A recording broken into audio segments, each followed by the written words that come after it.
Jadi Al-Imam An-Nawawi ini ketika kecil di rumahnya ada cahaya yang datang.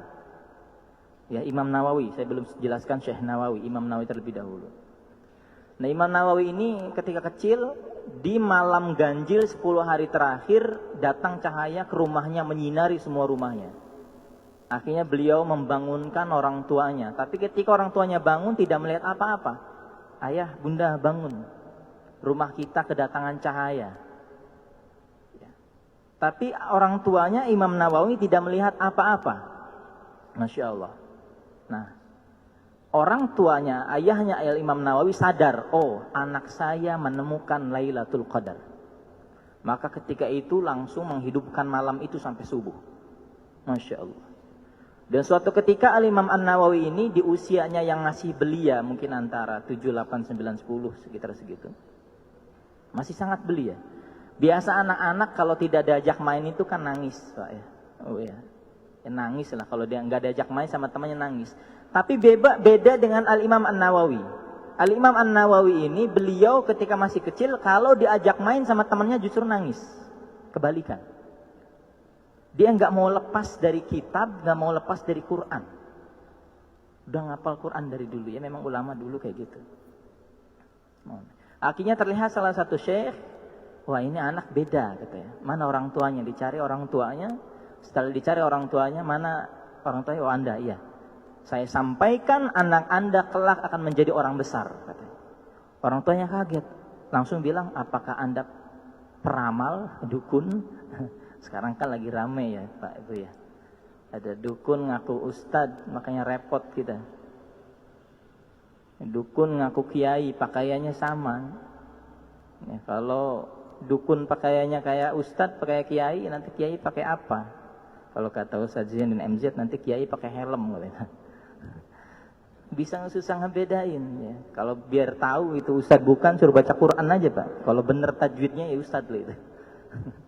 Ini kan tajwidnya berantakan. Baik. Kaget Al-Imam Nawawi, ayahnya, apakah Anda seorang peramal? Tidak. Saya melihat kejadian yang tidak biasa. Akhirnya setelah kejadian itu, ayahnya Imam An-Nawawi memberikan perhatian yang dalam kepada beliau. Sampai di usianya yang ke-18 tahun, beliau tinggal di Nawa, sebelah selatan Damaskus. Ya, akhirnya beliau dibawa ke Damaskus. Di masanya Damaskus itu memang menjadi kota ilmu Bapak Ibu sekalian. Pusat keilmuan. Di situ Al-Imam An-Nawawi belajar menempuh bersungguh-sungguh. Dalam sehari dijelaskan di kitab At-Tibyan itu Bapak Ibu sekalian.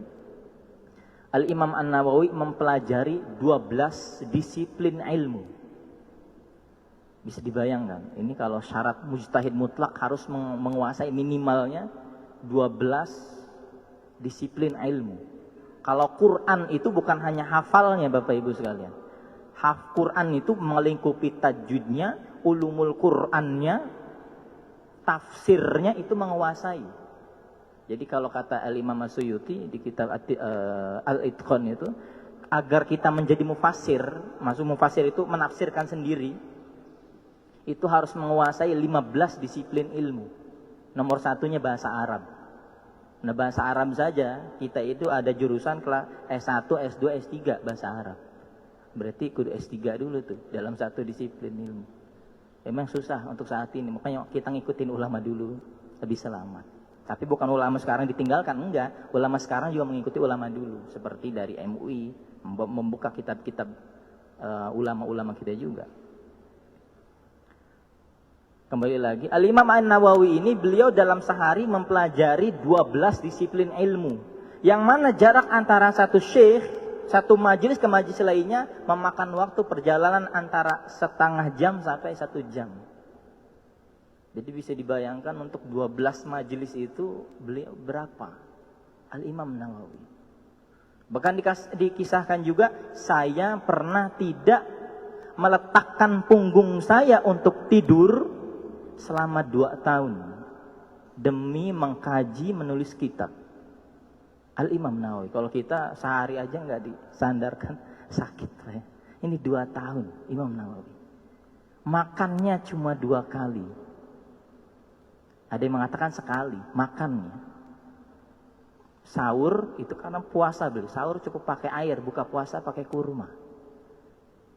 Sedikit tidurnya, Masya Allah Imam Nawawi. Pakaiannya sederhana. Kalau orang biasa ngelihatnya orang biasa itu. Kurus Imam Nawawi. Karena cinta sama kitab gitu. Jadi di rumahnya itu kitab. Makanya kata ulama, beliau ini seakan-akan menikahi kitabnya. Imam Nawawi. Karena apa? Memang beliau ini ulama yang sampai wafat nggak sempat nikah, Pak. Mengarang kitab dari usia 28 tahun sampai wafat beliau usia 45 tahun. Mengarang kitab. Dan ternyata kitab beliau lebih banyak daripada usia beliau. Berkahnya luar biasa. Dan setiap kitab yang beliau karang sekali lagi meledak menjadi rujukan para ulama. Hebat, luar biasa beliau. Al-Imam An-Nawawi. Jadi sekilas tentang Imam Nawawi. Hebat luar biasa. Dan beliau suka menulis kritikan kepada raja-raja di masanya. Jadi kalau rajanya kurang ini keputusan, tulis surat melayang, surat ini terbuka, tulis. Kayak almarhum dulu saya terbuka. Jadi beliau nggak hanya ibadah tapi juga musleh, nggak hanya soleh tapi musleh.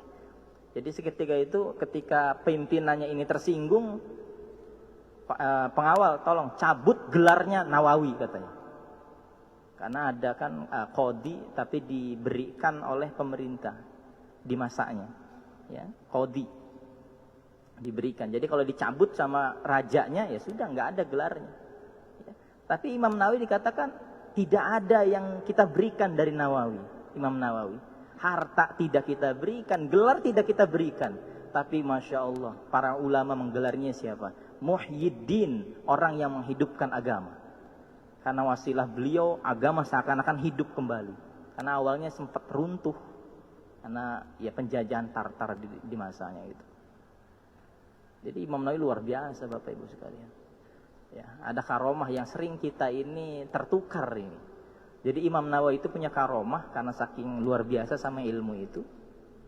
Ketika nulis kitab ternyata lampu minyaknya itu padam Bapak Ibu sekalian. Nah ketika padam ternyata Allah berikan karomah jarinya nyala. Nah ini Imam Nawawi yang dapat karomahnya. Ada juga Imam Rafi'i yang hidupnya tidak lama. Ya, dia mengatakan wafatnya Imam Rafi'i, lahirlah Imam Nawawi. Tidak lama. Ada yang mengatakan wafatnya ketika masih kecil Imam Nawawi. Nah, beliau sama punya karomah gitu juga, ulama besar Madzhab Syafi'i. Ngarang kita mati lampunya. Dan beliau Allah berikan karomah, ada tangkai yang di dekat beliau nyala, sehingga beliau melanjutkan lagi. Nah, ini ulama-ulama terdahulu. Tapi kalau ulama terdahulu dapat karomah itu tidak diceritakan. Tidak mengumbar cerita kelebihannya, tidak. Karena khawatir menjadi fitnah. Wah. Dan kitab Riyadhus Shalihin ini yang kita baca setiap badak sholat, itu para ulama mengatakan kitab kedua yang paling banyak dicetak di dunia ini setelah Al-Quran.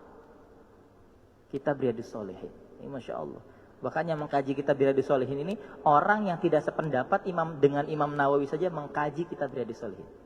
Hebatnya beliau.